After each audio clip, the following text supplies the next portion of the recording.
So, are you ready? I believe so. Hi guys. Yeah, hi. This is another episode of NTD, podcast by Dixon and Doja. By the way, did I tell you? Someone said that Okay. we should name our podcast Undeepened. Somebody said you should We should name our podcast Undeepened. undeepen. It was essential. I think she just listened to that episode where Yeah. we asked for name suggestions. I think that was Okay, that's Doja's interview. right. So she said that Undeepened sounds nice. She doesn't know if it's a word. Like It's a undeepen real is word, just but really. it sounds nice. Somebody pitched LOL to me. What does Because that he mean? said, laughing out loud now, that we laughed like, oh, What do you we mean? laugh? The person said that all they listen to is just like, no, the person met me up front and I was like, I was just listening to you laughing. You guys should Wow. name that podcast LOL. LOL. But we talk about very serious things. so We you talk can't about name very it serious LOL. things. You guys take us seriously. We're about to talk about a serious thing today. Yes, today's one is very serious. Very serious, I promise you. Even though we're We going won't to be laughing. I promise. I probably will try. Yeah, so I am Dixon and I'm with I'm Doja. Yes, today we identify as ourselves today. oh yeah. Yeah, No identity crisis. no. No identity crisis. Yeah. Yeah, so we have our second guest today and I'm so excited. I'm so excited. Drum roll. I'm so excited. And I mean, we couldn't have picked a better person to have this particular conversation for today. So, Shebbs, should we introduce you? Or you introduce Or you yourself. introduce yourself. Okay. So yeah, you can turn on your spoon and speak into it. Yeah. So Sir Shebbs, how are you feeling? That's strange. Strange is my language. Strange. And I wouldn't say excited yet. Till we're done. Okay. So it's already crazy that we're calling you Shebbs. Shebbs sounds like Schweppes. Sounds like It sounds like so many things. it sounds like so many things. In fact, it would be crazy if we consider where it came from, like Shelby. I saw somebody save your name on their phone as Shelby. The person saved it, and I was like, it's not Shelby, it's Shelby. You know, but the person's name, the way the person saved their name on your phone, the person saved your name on their phone is Shelby. So I want you to tell us the etymology sort of the Shebbs. Is it your real name? Is it, you know, how did it come about? Tell us a little about that before we go into what we have to talk about today. Okay, called Shebbs, I'll be called Shebbs, I'll be called Shebbs, I'll be called Shelby, I'll be called Sheddy, I'll be called Shady, because the problem is, no, the interesting point, the fact is that for everybody that calls me like a variation of something, there's a reason why they call me that, and I'm like, okay, fine, go on. I don't have strength. I can't correct the whole world. Those who know it, and as long as you're just close to it, then fine, no problem. But no, Shebbs is definitely not going to. Shebbs is definitely not going to see light of day. Please. Actually, it's Shebbs from Shebby. Yeah. Originally, it's a long time ago. I used to be known as Slim Shebby because of rap. Yeah. It was. Yeah, I know. It's like I stole it from Eminem, though. Yeah. Oh wow, makes So, sense. Yeah. It's not that deep. Please. Yeah, a lot of people don't know I rap. Oh, I don't know I rap right now. I have to remind myself sometimes. So after a while, there was no need for the Slim anymore. So it became Shebby. Then all of a sudden, someone just comes up one day with Shebbs, and I'm like, okay, fine. Okay, you can take that. And it's evolving. And I hope it ends there. Hopefully. What's the real thing? I was trying to explain, of course I know the real thing, but I want you to. We promise that we're not going to laugh so much on this episode.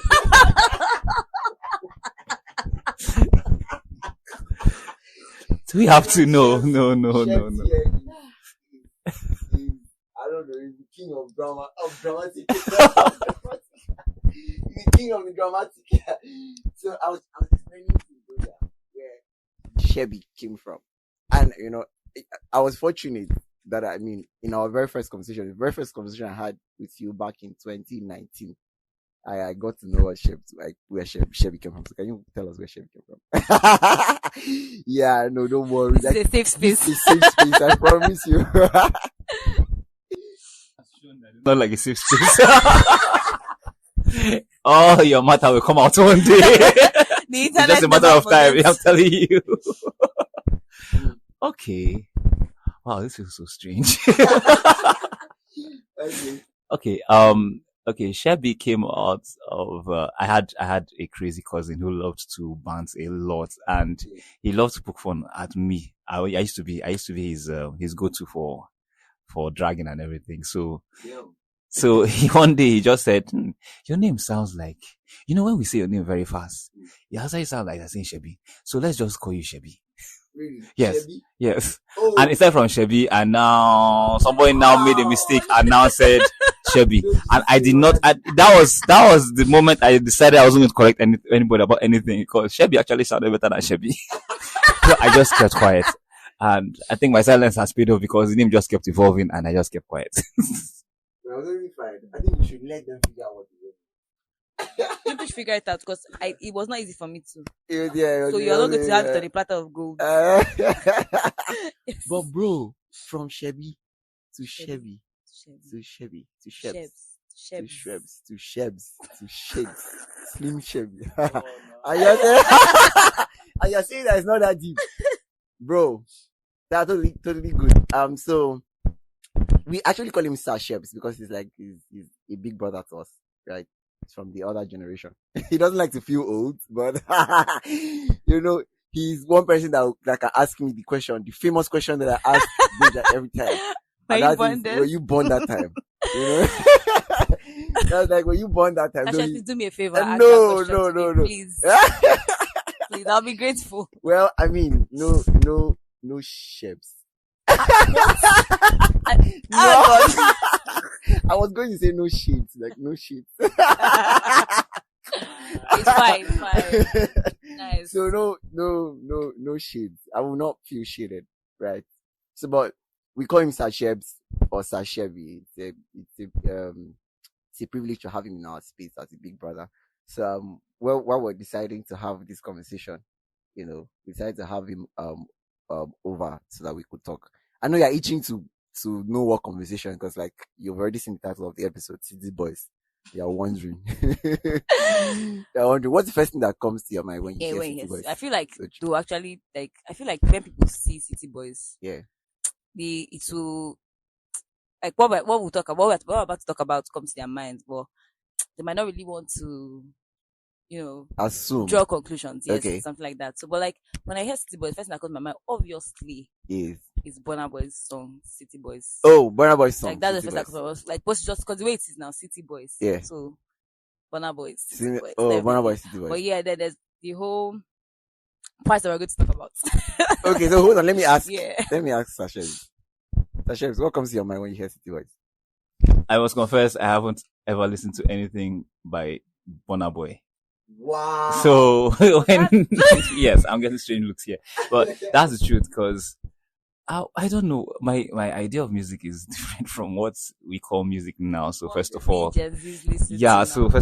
I just Burna Boy, he sings all right, fine. So when I hear City Boys, what comes to my mind, what would call City Boys back in our day would be guys who live in the city, who show off what they have, That's so literal. That's the thing. We are very literal in our time. We say it as it is.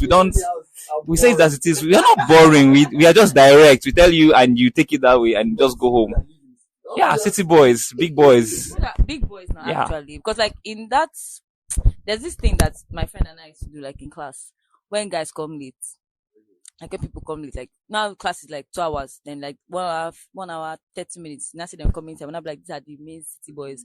So yeah, these ones are the ones that do what it is that they want to do. You get city boys, the big boys, that kind of thing. So I understand from the millennial point of view. You must really feel old. You must feel you don't need to chop big man food. It's calm. So, but well, when I hear city boy, the first thing that comes to my mind is Ashiwaju, like the current president of the Federal Republic of Nigeria. Oh, like you people's city boy. president. Our president, though. Yeah. Yeah, Who's president? you. Not your president, are we? It's fine. They will not come for you. Delusional bunch. So I mean, and I found out that I knew he was called Jagaban, and then his name is Ashiwaju and all of that, right? But it was the elections that held last year that made me, come to know that title, to know the title of City Boys as his title, and it's the first thing that comes to my mind, right? But the reason why this episode is titled City Boys is actually because we want to talk about SARS. Yes. What's the full meaning of SARS again? Sasha, please. Obviously. Oh, Special Anti-Robbery Squad. Yeah, I think I knew it in my heart, but then I felt like I was wrong. Special Anti-Robbery Squad. It's actually SARS. Oh, what did you think it was? It sounds like SARZ. SARS, that's a producer's name. Like, that's a goat producer there. Okay, That's a goat producer. right. Sasha, do you know SARS? Okay. SARS is a ghost producer. Bro, dude, do you know Roy Jenkins? I'm sitting in the middle of two generations. I know those names. Yeah. I have seen them before. You read them in history. I've right? seen the names before. I'm sure that if I see them, I'll know them. You know them. Yes. So SARS, Special Anti-Robbery Squad, right? And the reason why we call the episode City Boys, we are referring to SARS actually when we talk about City Boys. And there's a story that was on our list of stories from a Broken People's playlist. Dodge, do you remember the story? Yeah. In the city. In the city is what Dixon says is it's the most broken story in that book.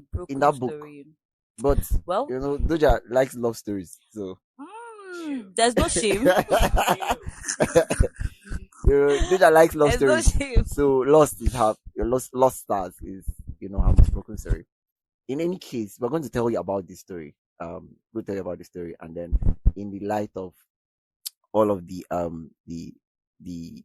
SARS happenings, very, very terrible things that happened. So when we say City Boys, we're thinking about like SARS, and then we're talking about the happenings in the city, the things that were going on in the city.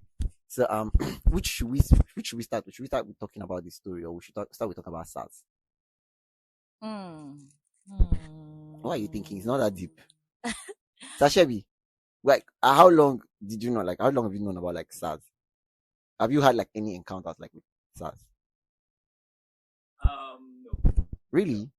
Wow, that means you really lived in protected areas. I guess no. Or you have not stopped you. I don't know. I guess I don't fall into their targets. Really? Or you already give them this vibe, like if you touch me, I'll go change them for you. No, those guys. No, actually, when you meet those guys, just try and look as holy. Yeah. Too bad. This guy still kept his inner lamb and was taken. This guy too painful. Young people, right? It's young people that tie drags in buses. Those guys trying to throw shit at me. Young people that tie drags. Somebody was traveling in a Nigerian bus. Somebody talked to me Somebody directly. that already has bed was traveling Nigerian bus. He now tied the rag. Hey, I was not surprised as to why they stopped him on the road. Not surprised. Wow. No, they stopped. Yeah. Oh, they actually stopped him. Yeah. It's my point. I wasn't like that. You don't do that. Because like it's not. You know, such places people that this my style of dressing. Actually, I don't know anything. I don't do anything. It's just the way I like to dress. Nobody's going to listen to it. And imagine if it was that time that things were really, really intense. I don't think he would have guns scot-free. The way Well, the law protects his own. Yes. That's all we we can thank say. God for God. That's all we can say. But things got really terrible in the country, like between like that 2015. Sorry, Yeah. between what? Mm. What's that? No, nothing. Why are you reacting like an old woman? Sorry. 2017. I sure this is when the SARS thing started. No, it didn't start then, but like it got heated. Like they were always stopping folks. Yeah, they were always becoming very very like aggressive. They will stop Are you people. serious? It didn't start in 2020. Hey! Why did you? Okay, you were not born that time. Don't do that, though. It didn't start in 2020. It was like Ah, but I thought we're fed up in 2020. Okay. That's You when we decided to react. Yes. But like the thing has been going on for a while. For a while now. It's like, Alright. that's going on for a while. Like, when was In the City written? Like, In the City was written before 2020. Okay. Do you get? And when I just hear SARS, my mind just goes to 2020 because like 2020, before yeah. 2020, I didn't know anything about SARS. I thought that maybe they just people that just started work, recently. Like recently, I seen like 20 because that was 2020, end of 2020. Yes. And the painful part is like when they refurbished the crew. I think what did they call them again? Like when in answer to our clamor, they call them they call them SWAT. That SWAT sounds like flies, like something you used It to. sounds like God. Okay, so well, I mean, I've even forgotten the thing that we were saying before we started talking about them being refurbished SWAT stars. Oh yeah. I've had friends who had encounters with them, right? And my brother had an encounter with them, and they'll just they'll stop you if you drive a vehicle, or they'll just stop you and start searching you, and then open your bank app, and then they'll check if there's money, you make the transfer from there. Like my brother had spent 115K. Wow, that's a lot of money. That's a lot of money. 150K, like it was crazy, and like it was really crazy. And so like 2020, we're fed up. Like you're supposed to be protecting us from robbers, but you are robbing us first. You're robbing us first. And I think that was what the movie Collision Course was about. Yeah. So Collision Course, it's Mefio. Yes, Daniel Etimefio. Somebody was saying that. Sasha, do you know Daniel Etimefio? Nope. Okay. Dude, tell us about the In movie. fact, someone was saying that like that's Daniel Etimefio in another light, as in not the usual lover boy roles that he saw. Yeah, I liked it. Yeah. I liked it. So in the movie he was a struggling musician, I'll say, because he didn't have any. Okay, he wasn't broke because his dad had money, but these things where you're trying to. I'm talking for experience, but this is where you're trying to be your own person, as an adult and all of that. So he studied law, right? He went to law school and then he did not want to do law. So his dad, he now is going to carry your degree and give up Nigerian parents like, I finished what to pay school fees for now. Can I go and do what I want to do in my life? I look and feel like they borrowed like the Files narrative to construct that character. Yeah. It's not just Foul. I think Fela had a similar story. Which Anikulapo? Yes. Really? Yes. Sure. Yes. He studied law. He was supposed to study. I think was it Gangster I think like so, that yeah, man. I think it was law, and he came back music. Same with Charlie Boy too. So it's not the first time. Wow, I think it's a recurrent thing between lawyers and So not they just picked, decide not to be lawyers anymore. Let's follow the pattern. You've seen it. Alright, so yeah, and he was look at me. Being very bad at narrating again, but I'll do this time. But I mean, right. you killed it last episode, so I don't even know why. He was trying to be his own person, like I said. So this was him. He had a girlfriend because like they were not married. I think he proposed to her at the beginning. Yeah, he proposed to her But they were about to get married. Yeah, but she was pregnant for him, and they were trying to. I think they're trying to. He was just trying to have some money before the. Yeah, they settled down. Yeah, before they settled down. So this was him going from nightclubs to perform, pitching it to so person so they can accept him and all of that. But and then one night where he went to a nightclub to perform. So on their way back he had this sad experience. But what I don't remember now is if he had something similar before. Or it was just Because Okay, yeah, that felt That felt traumatic. Yeah, he used to have like experiences with like some of these police guys on the road. Now, yeah. I think it's like every young person's nightmare. Like it's funny that Shebbs has not had like the experience, but as like police, like ever just stopped you on the road for like whatever reason. Okay, I've had a couple of police experience. Actually, I've been Shebbs, have you been to detained. like cell before? Yes, I've been detained. How do you feel? How do you feel? It was nasty. It was nasty. Bro, I heard like twice. I've been detained. I heard like it's just one room. Like yeah, a little room with you do everything there. I heard that everything is done there. Yeah. Jesus so Christ. When you come in, you're like the new fish, so you get passed along the chain. How long did you stay there? Roughly 14 hours. Okay. I was thinking like 14 days. Days? No. Okay. Okay. Yeah. So yeah, you were talking about your experience. Yeah. So what do you want to know? What happened? How did you get in there? How did you land there? What was the police experience that led you there? Okay, the first time it was here in school. Yeah, twice. Whoa! Wow. Here in school after a particular course. That should be a real city boy. Yeah, real city boy. After a particular course clash in school here and course clash. Yeah. So the school was shut down and students were asked to go home. So I didn't go home because I had something to do. So what was happening was that they were now going around from lodge to lodge and picking up people. So if they just find you your lodge, they just pack you and take you to the station. Then you now go there and write your statement, identify yourself, and probably get someone to come and bail you. Okay. So that was the first experience. The second. Was it a third? Second, yeah? Was it a third? No, okay. I know that, like. The second was in Port Harcourt. You see, my brother had this viewing center, so he used to pull a lot of crowd then in the hood, and every evening guys would come together to watch Champions League games and the Premiership games. Okay. So that particular day was the Champions League match, semi-final. I think Chelsea and Barcelona. So we were used to police people coming around because it's close to the road. So sometimes they just drive by, sometimes they actually even stop and watch for a bit and just continue. So that day they came down, so we felt okay, it was just a normal, it's just like every other day. So they came in and went straight to one guy and started beating the guy. So we said, okay, fine, maybe there was an information that led them to that place. There was an informant around. I told them that they were probably looking for the guy and they found him there. So they put the guy in the van. I was sitting beside one of my neighbors.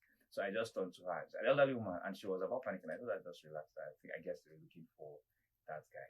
So one of the police people passed by me as I was talking to her.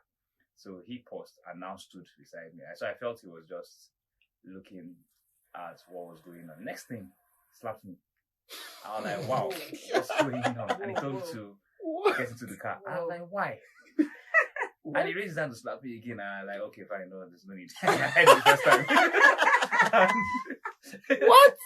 I just told Uma to tell my brother that these guys are taking me along. As I was entering, next thing I noticed was that they now started picking up every single person there, every single guy there. Left the ladies, just picked up all the guys and drove us straight to the station at Romasi. And we're all there, and trust us now, we're like over 100 and something guys, so we actually outnumbered them. Wait, 100 and something guys from the viewing center. Yes, like practically every guy in the hood was there. And they had to go in like 2 trips or 3. But like, why did they carry? There was no reason. He's giving secondary school back. Yes, blanket punishment. Because in the end, it turned out that they just, like, I think they had a quota that night to feel or something, because they just picked up every guy. I had there's an area they went to and they chased them away. So yeah, in the same area, in the same room. So they came. When we got there, we had like 100 and something guys. So we outnumbered them. There wasn't anywhere to put us, so they put us in their conference room. And we're just there yelling. Someone else were making phone calls to other people, trying to alert them on what's going on. We stayed there from about 9 o'clock till around 2 a.m. when they finally let us go. It was funny because as we were going home, we were just laughing and talking on the road.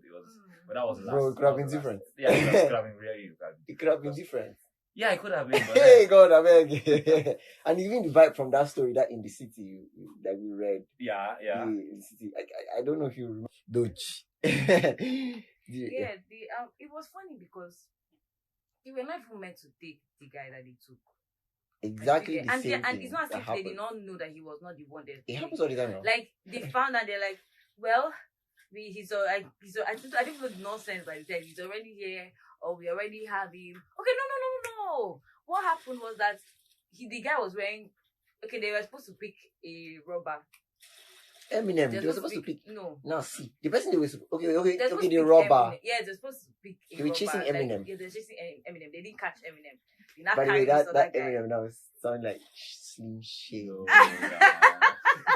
Slim Shady. Slim Shady. Please. Slim Shady. So they not already you know what's this guy Eminem. Yeah. They now took this other one in place of Eminem. When they now found out that it was not Eminem, oh yeah, now Google allowed the guy to go. They said no, he kept it. Then they now found out that they were supposed to go and pick a rubber from somewhere. The now guys were like, he's wearing the same clothes with the rubber that they described. And then they just shot it. I'm like, how do people do things like this? And it reminds me of this, I don't know, this is just like style. This other movie was The Black Book. So RMD's son, right? Yeah. Was like the target. Okay, well not the target, but he had dreads. Yeah. Oh, you saw the movie too? I've heard of the movie. Okay. So he had dreads, right? And then they're supposed to catch somebody that's. In fact, there was no. I think it was a case of profiling. Yeah, something like that. So they're just hearing it on the radio like, oh, the guy is like this, he has this, I has this, and then they're like, yeah, the one. And he's like, bro, it's not me. I'm going to meet my daddy in the church. Just like that. Just like that. They shot him there, like just there, and then the guy was gone. So you see, the Lord protected his own. The Lord protected his own. I swear that was. The Lord's own will not wear durag again. It's not wearing the durag. No, I'm not stopping wearing the durag. I just will not wear it to travel. I'll probably get a face cap. I mean that it's crazy. I don't even want to say the reasons why I can't wear durag, but okay, it's really crazy. It's crazy and it's cooler. Not cooler, like I don't mean cool as per swag. Okay. I mean cool as per breeze. Well, okay, just adopt my style, shave everything. And then, no. Start looking sharp. Yeah, sharp and shiny. God is watching you. Because when I've gone Molo before now. Like, you know, check out that time. Yeah. Actually was so excited. Why was he excited? He felt like he had a new son, like he just welcomed a new infant into the world. No. I thought I'm not alone. It's us now. You know, but I was looking really cute that time now. Like, say that cute. Cute is a very strange word to use. What? Cute is a strange. Was that not looking cute, dude? I don't know what that word is. I don't know the word is. Cute is not the word. It's not the word at all. Thank you. Oh, good. So, but just because person tie durag or get dreads. Or just because he looks like. Just because he carries a laptop. Yeah. No, like one of my guys back in the city of Uyo. Yeah. The guy stopped carrying any of his sophisticated gadgets outside again. Like even earpiece, they carry again because he doesn't want to have terrible experiences. Because they will just look you and size you up. Mm-hmm. And then inside they carry a touchlight phone. No. Make you don't get any. Instead they wear normal clothes. You don't get any wahala. And even on top of that, they'll still pick you, right? Just imagine that Godson guy just imagine that the guy he just got a job at the hairdressing. Yes, he just walked out of his house. Nice evening. Just came out of his house. And he also like when they described it, like he came out and then he saw the policeman. And initially he was confused. He had hold up on the police. I was like, what? And it was crazy. And I like the way the storyteller did the timing. The timing was really good. I plan to experiment with that. But we didn't have all of that context. No, we didn't. Until to the end.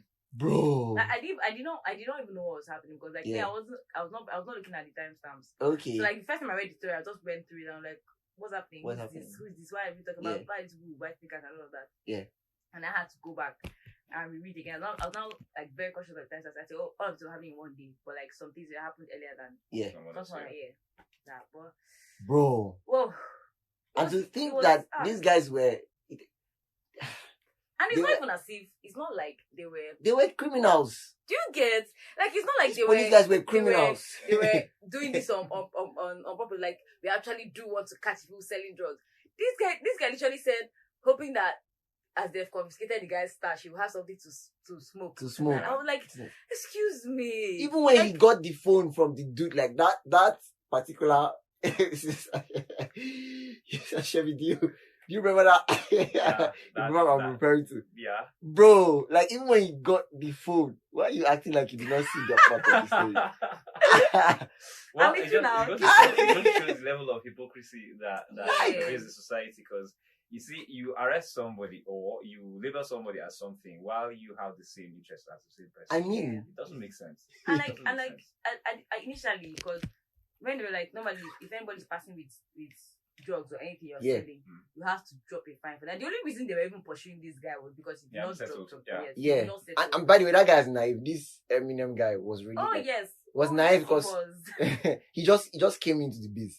And he don't do tutorial. He don't know what's up. That guy sounds like a pair of criminals right now. No. That's the orientation. To know what's going on. Don't get OT. Okay. You gotta not get OT. Like, you want to sell drugs. It's like, I don't know. It was not for me. Bro. Like, don't touch. I said, my God. I said, this is the problem. No, it's all the guy needed to do. No, it's called street cred. Someone can just roll up on you and start harassing you. Of course, you have to show that at least you two selves are being. No, but of course you run. The running was supposed to be. I think the running was like good, but like I'm saying, like when he went from selling under the counter, like selling under the counter, over the counter drugs. That's what they call it. Over the counter to selling like real dope. Yeah. Like you should have surveyed the area, like for a street boy in Port Harcourt, right? You should have surveyed the area, like you should have known, how is stuff done. No, we can't. We're assuming now because we don't have his backstory. So let's assume he just shows up there and he just starts, and probably nobody has approached him before. Yeah. Or probably he feels he can get away with it because some of these guys actually sometimes try to beat the system. Yeah. The rule of the streets is that you don't pay until you have to. Okay. So I guess that was the role he was playing. The role was playing. Okay. Yeah, because he knows that eventually someone will have to come and meet him and he has to settle. But until then, he's going to do what he can do until then. So, he won't just walk up, because the moment you go there willingly and start paying, they're like, oh, this is easy fish, and they keep coming to you. Okay. So, but when you try to establish some kind of street cred for yourself, they want to be careful about how they approach you. So I think that was why he did what he did. Bro, and with the running, and I also like that we get a bit of all of their backstories. Like we see how the NHA policeman was frustrated. So funny. Frustrated. So annoying. The guy was like, after, because you're like, I didn't plan to kill anybody today. They were going. Then he shoot up and like, at this point he said that he would shoot the guy.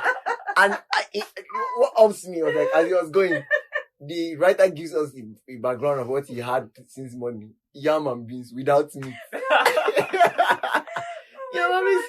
So these police guys just very frustrated dudes. Yeah. Like there's a meme I saw. It was a POV of like a driver handing the police guy. Yeah. You saw the meme. Yeah, I've seen it, yeah. Handed him 20 naira, he frowned. Handed him 1K, he smiled. But the thing is this, right? This doesn't justify anything. Okay. Right. But then in Collision Course in that movie, right? Yeah. The policeman, they were not paying them well, right? Well, even now, I don't think they're paying them. Okay, let's just say they don't pay them well. They don't. Right? I think his wife had 2 kids, and right, and she was very threatening to leave him because she was really frustrated. Like he couldn't pay us, and all that. And then now this one, they were just on the road that night that thing happened with the man. And they just were like, let's just start collecting money. Like, let's do a roadblock and they start getting money. Because they're not even meant, I don't think they were meant to be on the road that night. Right? So, there's the part of they're actually not paying these guys. But this doesn't justify their behavior of harassing people and collecting money from them. But, I'm not saying, okay. Wait. How do I put this? But, are you trying to play? No. I'm not playing. Devil's advocate. Well, let's just, from their own point of view. Okay. Right. You know when we say people don't just do things. Okay, you have motivations.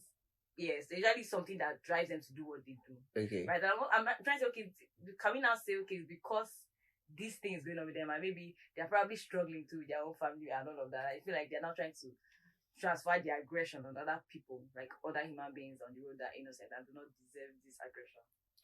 It makes sense, actually. It does make sense. But when we also consider that the people that they are bullying to have backstories. Yeah, they have needs. Do you understand? They have problems too. For instance, in the collision court story, if we go back there, so he had that encounter, the Ethiopian guy, like the role, he has the encounter when they're going back.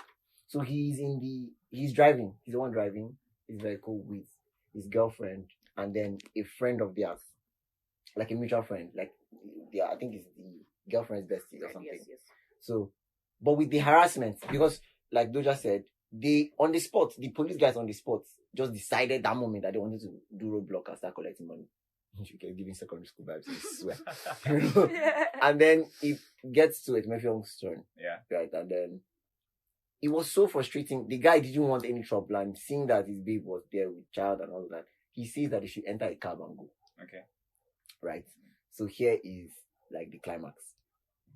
The man enters, the policeman enters the vehicle and says, make me the go station, all those kind of things. They enter the vehicle and say, let's go to station and boom, boom, boom. And while they're going, Ethiopian says something that touches the man's heart. Like what he says, like, see, I am just a young guy trying to make ends meet. I'm just doing like he was just talking. Do you get? And then as he was talking, the police guy also, being a young guy, being a mid-aged man who also has struggles, which is what I'm saying to what Doja just said. Like them bullying other people, they are being considerate of the other backstories.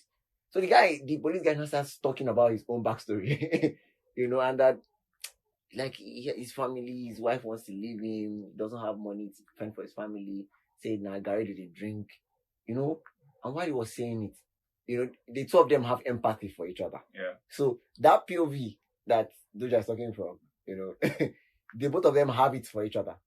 And then what happens is the police guys, all through the conversation, this how he's holding his gun. Yeah. So accidentally he released it. Accidentally.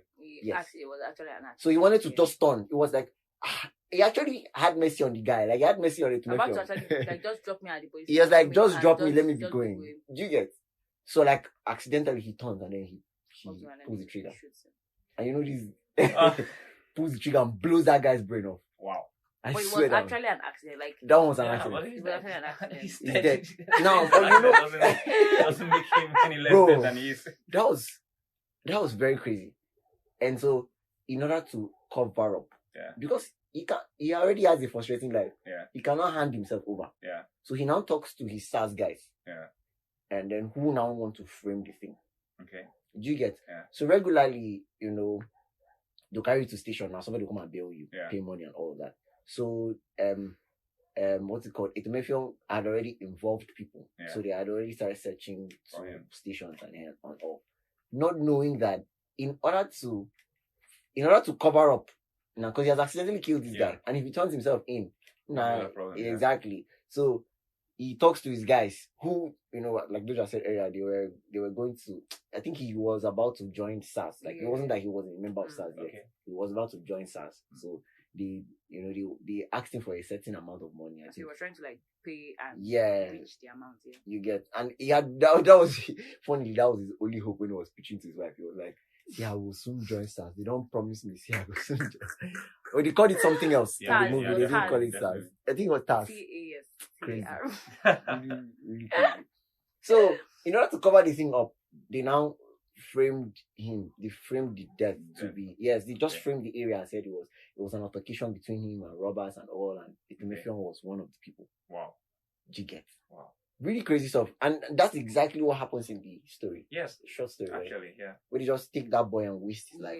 And they've wasted hundreds of thousands of youths. Yeah, over the years, we still don't have an accurate estimation because people are lost, like bodies are drowned. Every day when you see a missing person picture on social media, the first thought that comes to your mind is In fact, that's the first thing everybody says. Go and look for me on the police stations around your area. Go and look for him before you even go to hospitals. Go and check the police stations, then check the hospitals, because there's just always this chance that he's probably in one cell somewhere.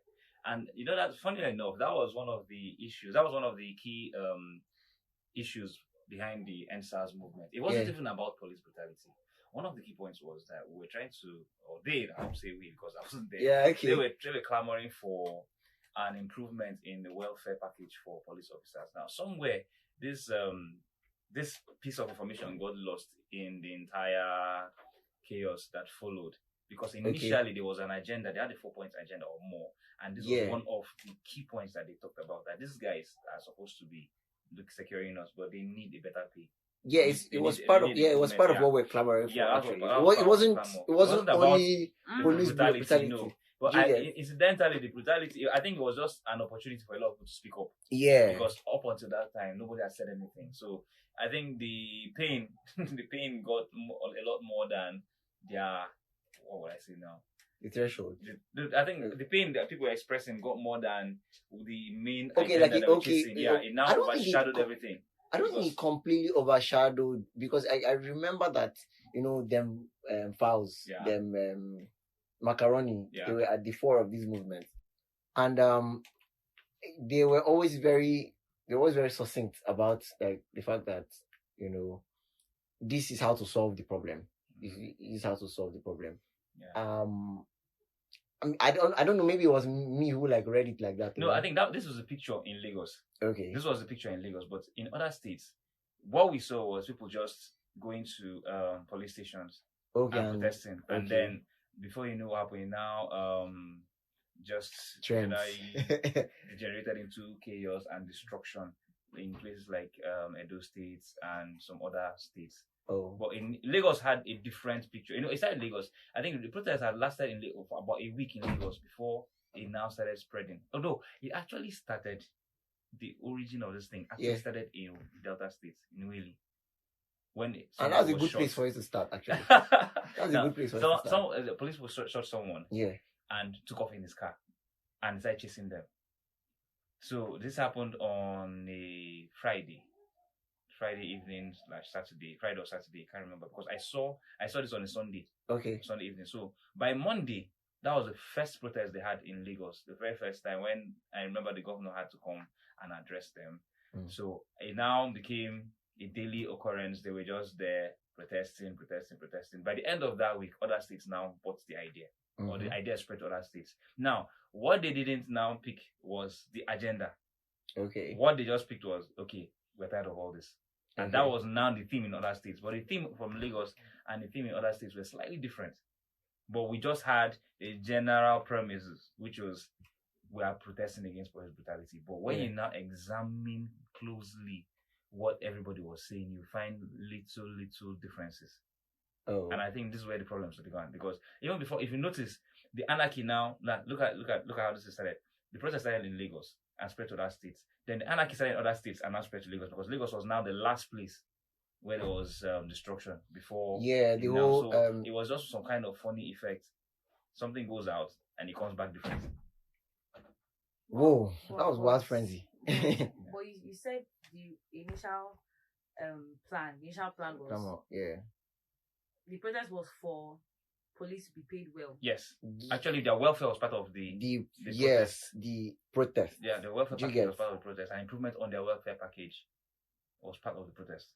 But like, I'm sorry, I'm a bit confused. Like when this whole thing was happening, I was in La La Land. I was in La La Land secondary school, so I didn't really I do not have information about it. That's so the like, thing.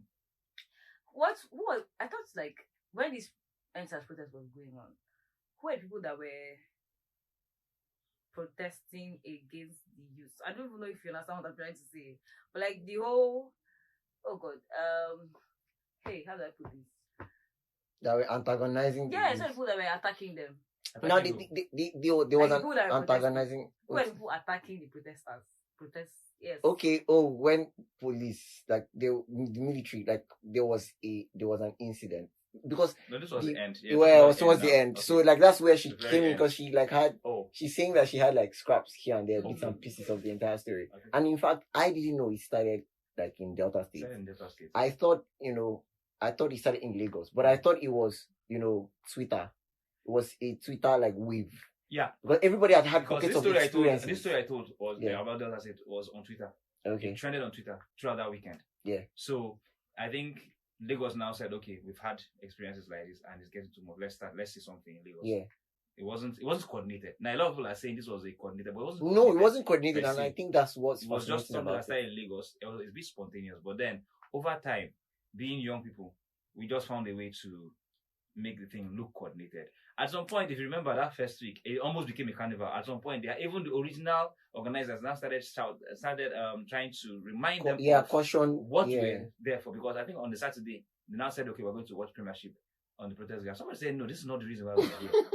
You understand? You So are just crazy. it's just a funny thing how an idea starts and somebody else now, people just come in with different ideas and try to hijack it. And I think this was a major problem because if you now look at it, nobody even came out and said, I am the main person that started this thing. So when there was no recognized leader, so there was no recognized authority, there was no recognized person that could come out and coordinate this and call some people to order. So everything just spiraled.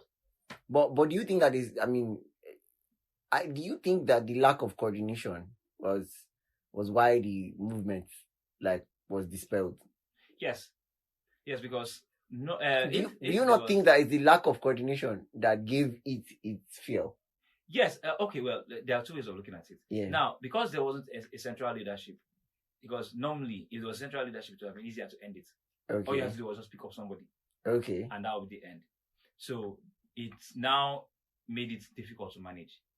But there was a positive and negative to it because it was difficult to manage, and at the same time, it was difficult to manage. Okay. Because you can't control what people will do. Yeah. And at the same time, you can't stop it. Yeah. So if they had a central leadership, all they had to do was to pick someone up and say, okay, put an end to this. And you come out and talk and people will listen. But now there wasn't anybody to pick up. So people would just come up and say, let's do this. Yeah. And they would move. Then, when other people come in and hijack it, you can't even identify who they because you don't know who was there from the beginning. I don't know where these people are coming from. You all feel these guys have always been here. And a place like Lagos is just like that. You all wake up in the morning and say, oh, let's do this. And everybody say, yeah, that's a good idea. And they move. It was crazy. I mean, they even burnt some police stations. And, and this was towards the end. Yeah, this was when everything had spiraled out of control. Even, they even burnt a police officer. I saw a video, bro. At that point, the original faces that were there in the beginning were no longer there. Doja, why is this funny to you? This is funny to me. Because you did not know about it. This is not the picture I had of the SARS movement. Exactly. I'm gonna ask you when you were born. Police. Okay. The police have been brutalized. Do you know? Let me tell you the story in my head. Okay.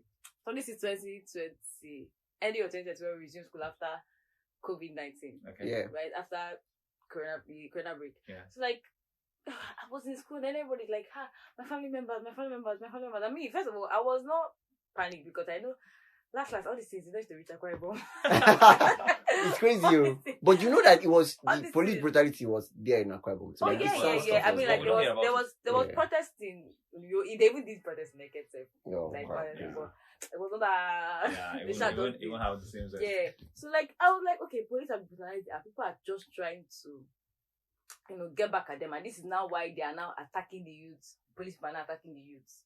Do you understand? That's what I had in my head. NSAS protest. We are trying to fight against the police.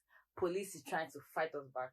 Okay. Because that's what it looked like now. They say they'll go to this place and then the NSAS protest, they kill youths. Oh, because that whole 2010, 20 thing. What was it about? Oh, wow. Wow. So, I'm here worrying about how old Sasha is. And I have to worry about how young you are. For real. But they're like, they killed a lot of people. They killed a lot of youths that went out to protest. And that was the end. That was the end. That's the thing that now ended the podcast. podcast. Yeah. But that part was it was how do I put this? It was hey God.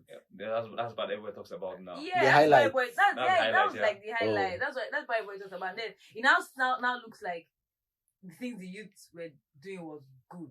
Yeah. As in it's not like the police people are when anytime someone thinks about NSAS police people are wicked. Yeah. Governments were not even protecting the youth when they came out to protest for their own lives and for lives of people that they were attacking. Because at the time the whole discussion was just why will you come out even if you're not even dressed like a Yahoo boy, even if you're not, you don't even have anything, and then you just got and police are harassing you and harassing you. So my idea of it was police were harassing people too much. They got tired, so they decided to protest. That actually was it, but that's like gross reductionist perspective of what that's like real the skeleton of what the issue was. Because as you said initially, there was a reason why they were behaving this way. So the people that came up to speak were speaking on behalf of the police. I think they were trying to play a kind of role where they were talking on behalf of people, the police inclusive, and talking to the government. Do something about this. Do something about this. These guys are bullying us. Yes, these guys are bullying us because you are not taking care of them. Yeah, exactly. They can't fight you guys. So we're the ones bearing the brunt of your negligence towards them, your neglect of them. So I don't understand. How do we now get to the part where police people were now also... Yeah, so first of all, there was now a misunderstanding of what was going on. Because as you said, what you heard was people were protesting against the police. Now, there's an element of truth to that, but that's not the entire truth. So I think people now would tell the story based on their own interest or their own bias, their own perspective. Because if you ask the policeman there in Lagos what was going on, like, you guys are protesting against us. But if you ask the guys who were protesting what is going on, say we are protesting for their welfare. So the common denominator is that the police is involved somewhere. So it now depends on how you're looking at it. But the SARS protest was directed to the government. Yes. The protest was to the government. Okay. Do you get? And so there was like an action plan for this. And in fact, what happened was, of course, that the unit itself be dissolved. I think and dissolved or retrained. There was actually, it wasn't about dissolving, it was retraining and resensitizing them about what they're supposed to do, redefine their obligations, their roles, and give them a field of operation, because you guys are special robbery squad. That means you're not supposed to be on the road. Yeah. You're supposed to act on intelligence. You're supposed to move in a particular manner, not just do anything you like. So it was supposed to be about restructuring, resensitization, maybe a bit of redeployment of some people. Yes, because they had some names of people. And then there were people, sorry to interject you, there were people who were joining, like, these guys were recruiting cultists. Yeah, they were just recruiting. Yeah, they had to recruit raw people, examine barbaric people. Yeah, they had to re-examine their recruitment process too. Do you understand? There was a lot that was on the table. But because everything spiraled out of control, some of these things were easily swept under the carpet. And we now started chasing what was a better narrative that would favor some other people. But I don't think, too, that it was completely swept under the rug what we're clamoring for. I also think that now, so towards the end of the protest, now what happens is, yes, like, Shebbs said, some youth, in places like Anambra State, in many states actually, they went to police stations and burned down police stations. Yeah. In fact, they seized the policeman one time. I saw a video, they burned this man up. They beat this man up and burnt him. Yeah. It was like an eye for an eye type thing. And then, it was like there was war.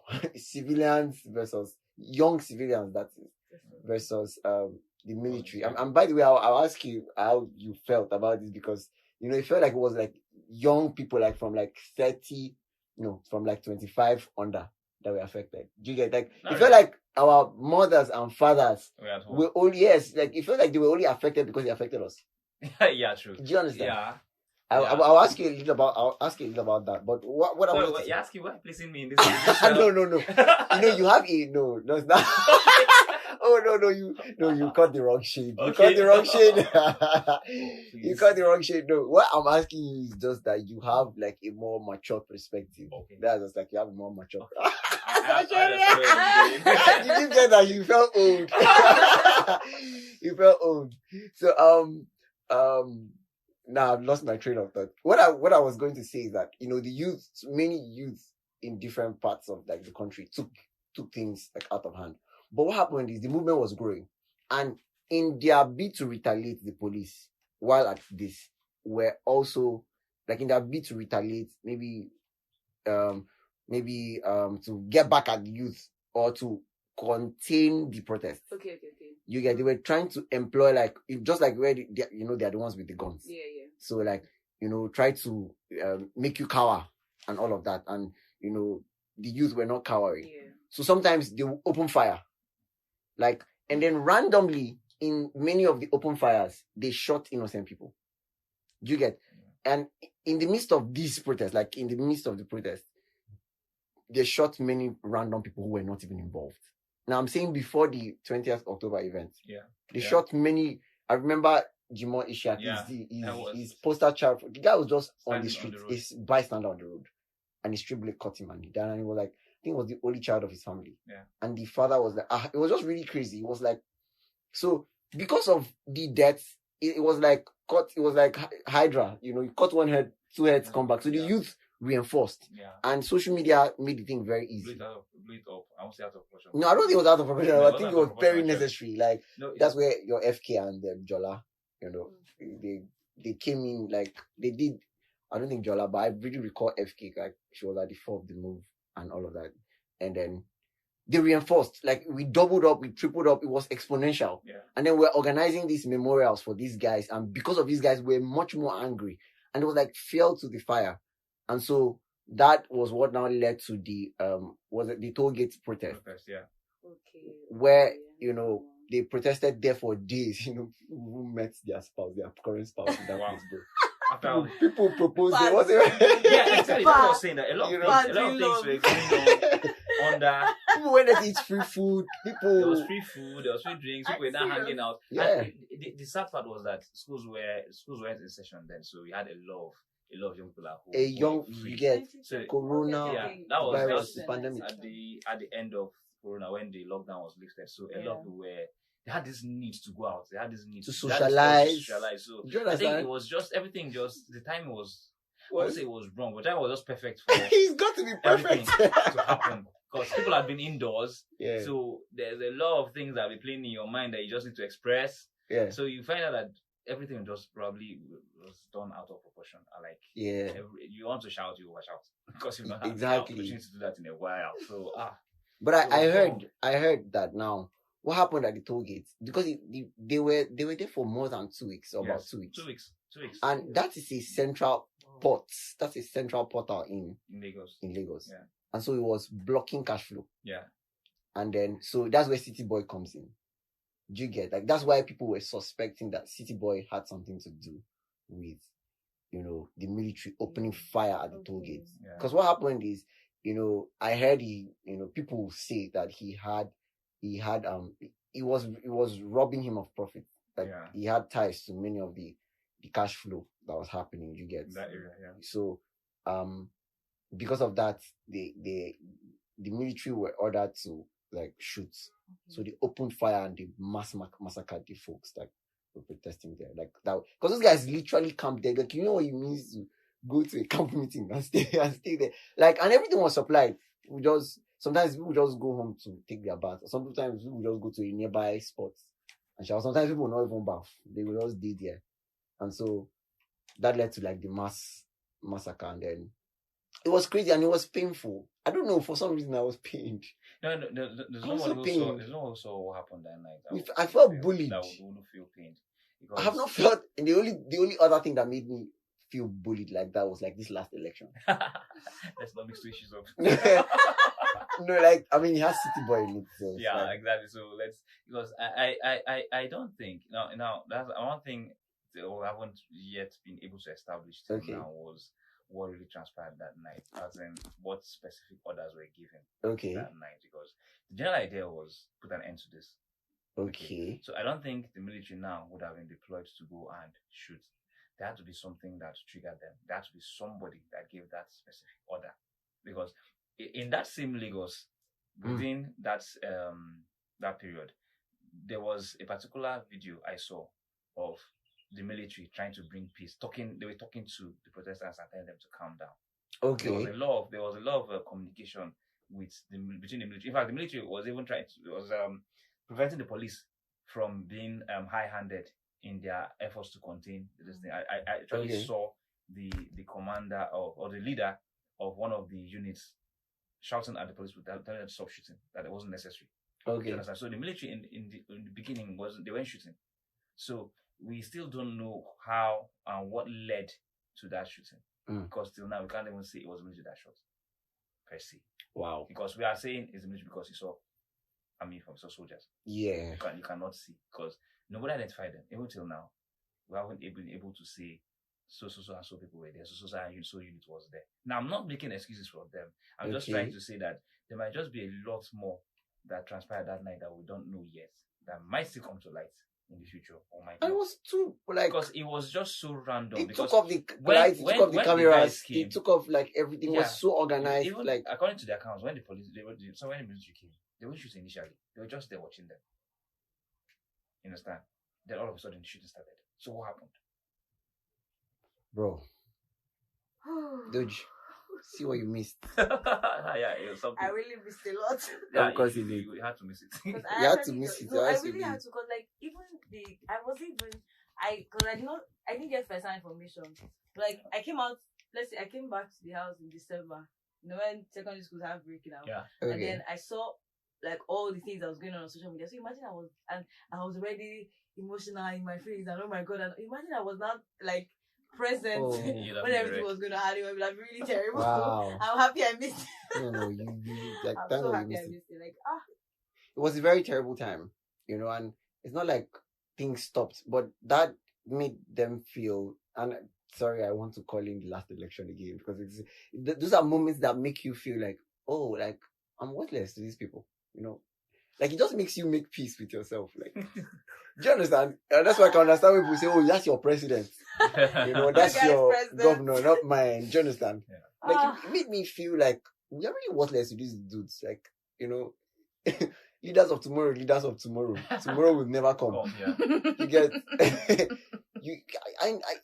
no matter how much you try to change the perspective, no matter how you try to change the narrative, no matter what you do to like, it was really painful time. The whole like it was worse because people had just come out of.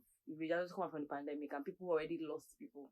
Yes, people had lost people to the pandemic, and then now entering into one where you can just wake up in like, let's say your child was going out for a protest, you saw that child that morning, and then the night person doesn't come back, and they shot him, three bullets, something crazy, really crazy. I think there's a good segue for me to ask that question. I was going to ask how you see it, like just how you see it, because I mean I felt like the generation above us were not like. They were not supposed to be involved in this. Like they were not very much involved in this. Well, you won't say that because a lot were involved. But the problem now would be the word that comes to mind is opportunity. But then I won't really say opportunity because most of the people who were there were students. Okay. Most of them were young people. Now the generation you're looking at, the people who were working. Okay. So at that point, some of them were not able to go to work because of the disruption. Is it? There was a kind of disruption of transportation and everything. So there was this uncertainty. So many offices were not open. I think I can remember a story where some people who went to office and they told them to go out and protest that they were oh yes, yes. So you can't really say yes. There'll be a predominance of the younger generation. Yeah. There's a couple of older folks would have shown up 1 or 2 days. But generally, there's this generational gap where you come. There are some ideas, there are some things, because that generation, you know, were the people that had some of the student union movements in secondary school in their own time. Okay. So they would have an idea of what the protests should look like. And then at some point, when you get there and you see you see that divergence from what it should be into something else, you'd want to tell yourself, this is no more what we want to do, and this is not our kind of thing. So you want to withdraw, step back, and let the younger generation do what they know how to do best. Okay. So it wasn't like they weren't there. It's just at some point. I think when they left was when that voice of reason left, and the things began to spiral out of control. Because I believe if they were there, they would be able to see things and say, no, you go down this road, it's not going to end the way you want it. So let's still stay within these boundaries. Yeah. I think when the older generation started withdrawing, things began to spiral out of control, because there wasn't that voice of reason telling them, okay, see, let's not do this. If you go down this road, a lot of things are going to end in a way we don't expect. So it was easier now for other elements to come in and infuse their own ideas and thoughts into the original concept, and now derail the entire process. I think that's what happened. But in many ways, I think that I don't know. I think this generational gap is something. I think in many ways, if the younger generation wasn't there, like if they were not following it with the agitation, with the energy that they were put into it, that brake, the brake pedal that the older generation was putting on it would have suffocated the movement. Like would have not made it move as quickly. There had to be a healthy mix. Now the younger generation are going to be the legs and the voices of the movement, while the older generation will be the brains. Yes. But it felt impossible because of the general decentralization of the movement. Yes, as I said, there wasn't any central leadership because a decentral leadership. But it felt like that was a positive of the movement. Yeah, it was a positive and a negative because a decentral leadership would have comprised of representatives from both sides, the younger and the older. You understand? So whatever would happen in that leadership would now filter down to the general movement itself. The painful thing about punditry is that we always look to the past and assume respect. that we can predict the future. Like, assume that we can analyze the past. We know that the results will have definitely be different. And then, but this SARS thing has been there, like, right from when the older generation were young, like us. Yeah. And they did nothing. No, SARS, I think SARS, if I remember correctly, SARS was originally constituted by President Babangida, if I remember correctly. Okay. But it wasn't. Now the problem now is operation, mode of operation, because it wasn't like this. They were not known like that. Okay. Yeah, they were more specialized. But over time, power and abuse of power, you now get to see them, and for some reason they kind of became what they became because they weren't like this before. SARS is not that new. They have always been in existence, but it was now the new elements that came in and poisoned the whole system. But if you sort of like pan out to like from just the SARS problem to like the countrywide issue, it feels like there are things that the older generation have endured. That we have come up and we say no. I think what it is like, this older generation, this younger generation now, we have which I part of. Can't carry no worries. Are you outside generation? I'm in the generation. That's why I'm wondering why you are. Okay, good. Don't worry, I'm in the same generation as you. So I feel like they have the. You should just be calling me Egbon. Please allow me to buttress my point. Yes, what I'm saying is, like right now, even in workplaces and like industry, that they say Gen Zs are how do they put it? Like something like that. It's not like hard to please. No, not hard to please, but like hard to manipulate. You get? Okay. Like let's say a Gen Z. Wait now. You guys manipulate yourselves every day. What I mean by like, let's say a Gen Z comes to a workplace. Yeah. And you start saying like, let's say something that the boss is being unfair. Okay. Outrightly unfair. And then an older person will just let me so that we grew up around fighting for rights. Yeah, exactly. Like this is they're more outspoken or something. They just even disrespectfully and disrespectfully, right? They're outspoken. They get to say what they want to say. So I feel like in this situation, right, there's the part of the older people, their voice, the voice of reason would have been from them, but like that wasn't out there. That was non-existent or quieted down, I'll say, right? But so now everything has spread out of control because apparently when this generation wants to do something, sometimes they don't used to.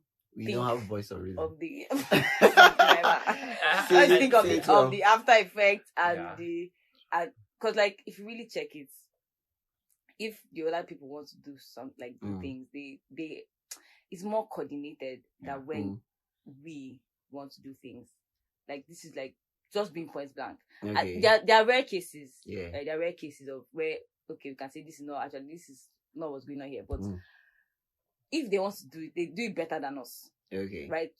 Because they tend to like maybe from experience or I don't know say because of the way things are with them when they're I think it's about orientation because every generation has a culture, has a pervasive culture that guides how they behave. Now we start from what you read, what you saw, what you heard while you were growing up. Because that's what I was going to say. For instance, in literature now, is this the anthropologist coming? Yeah. So for instance, we had philosophical books. We had books of philosophy. The philosophy we had like. And you guys read proper books. Yeah, when it comes to war, we are reading tweets. War now, one of the and Instagram posts and WhatsApp status. One of the main books for war then was books like The Art of War. Okay, Sun Tzu, which would tell you that it wasn't about the size of your army.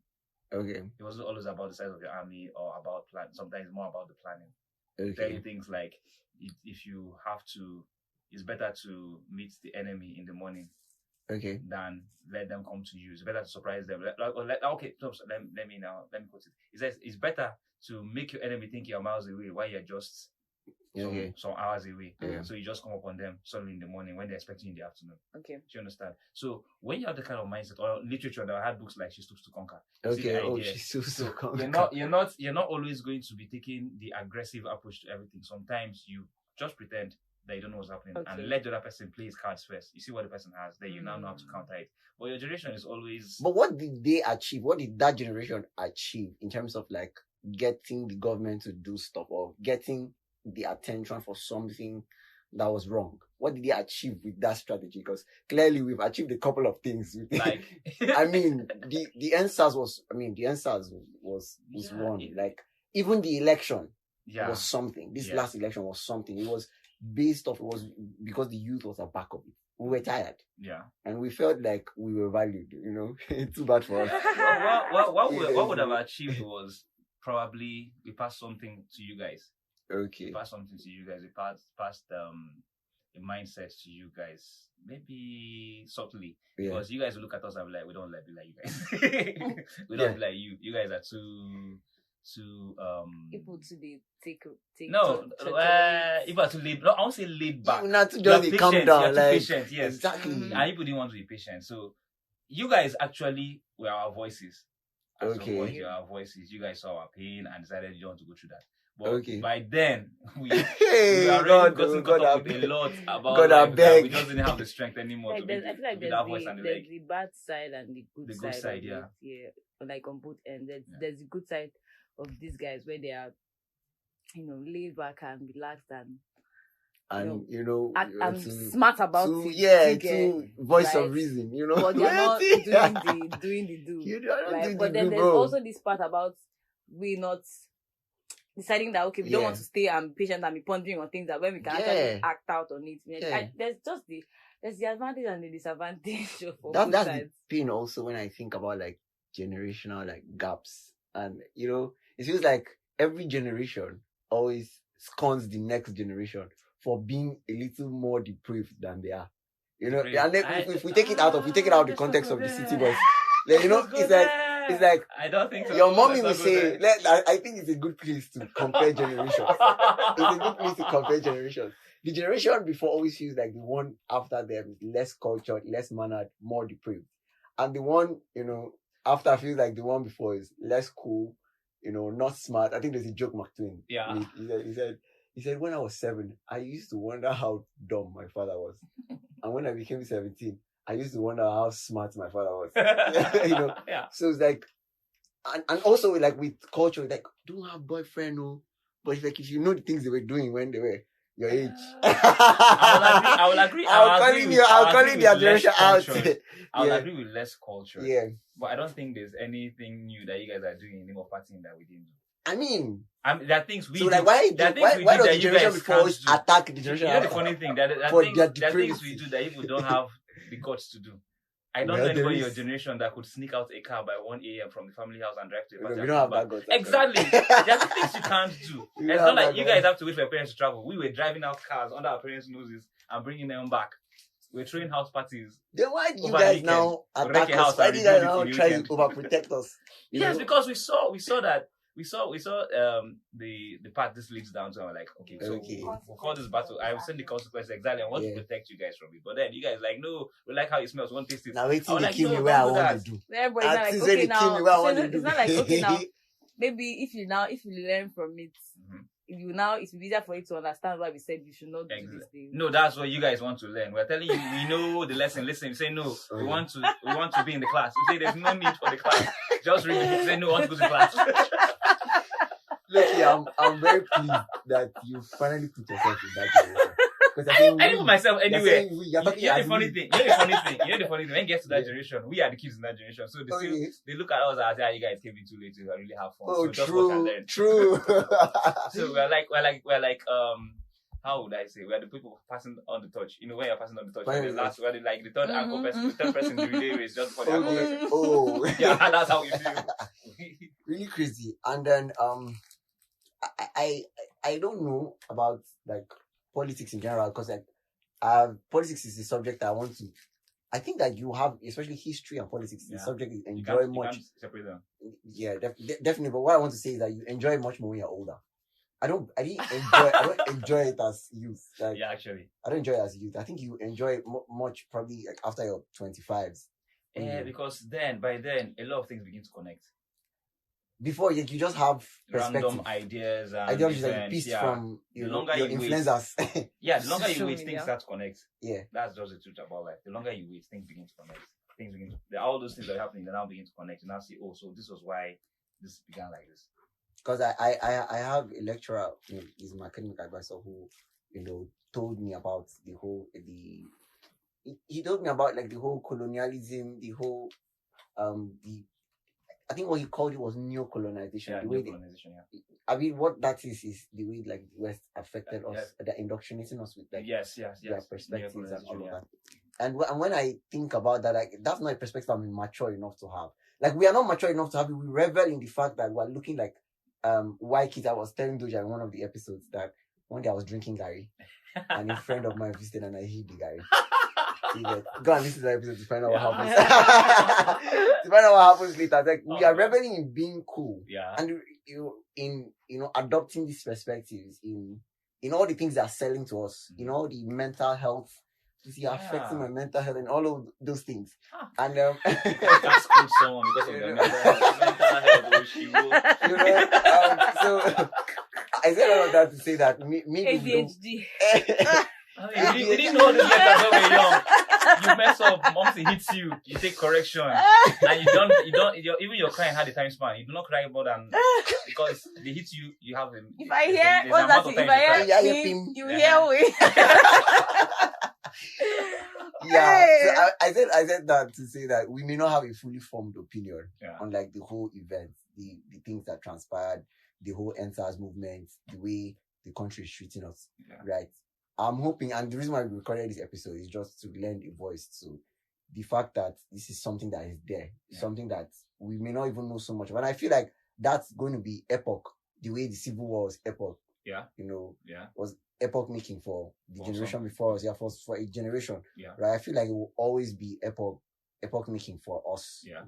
You guys are always going to refer to it. Yes, even though like we found out in the course of recording that many people don't have a full view of what actually really happened. Yeah. So the reason why we recorded this was just to lend our voice and just present the perspective we have at the moment, the analysis of it, and like how literature and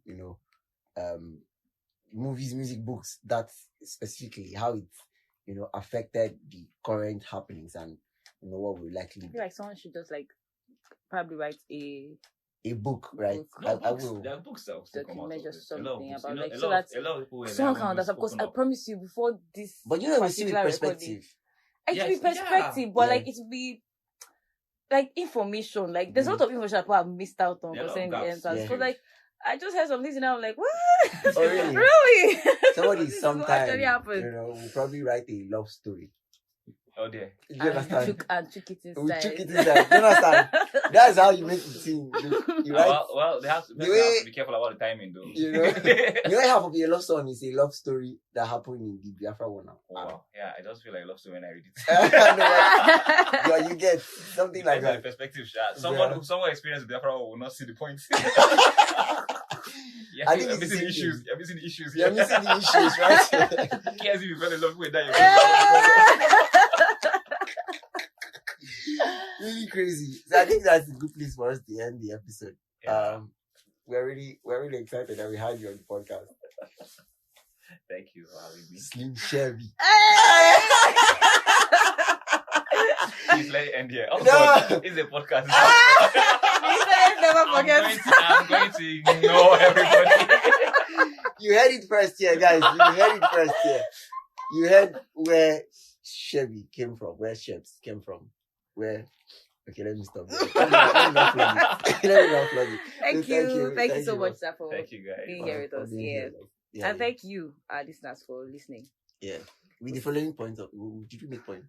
Yes, of course. With the following stories we've told and points that we've made, I hope we've been able to convince and not confuse you that you should listen to us and listen to our next episode and the ones that come after this. Oh, Dujan. Feel free to forget some. Feel free to forget some. Don't forget everything we said. Everything we said from Was the facts. beginning of this episode to facts. the end was facts. Was And facts. it's very important. In fact, Especially you should write it down. Write something Especially that down. slim Yeah, Chevy the pass. slim Yeah, there's parts. some parts that you guys forget.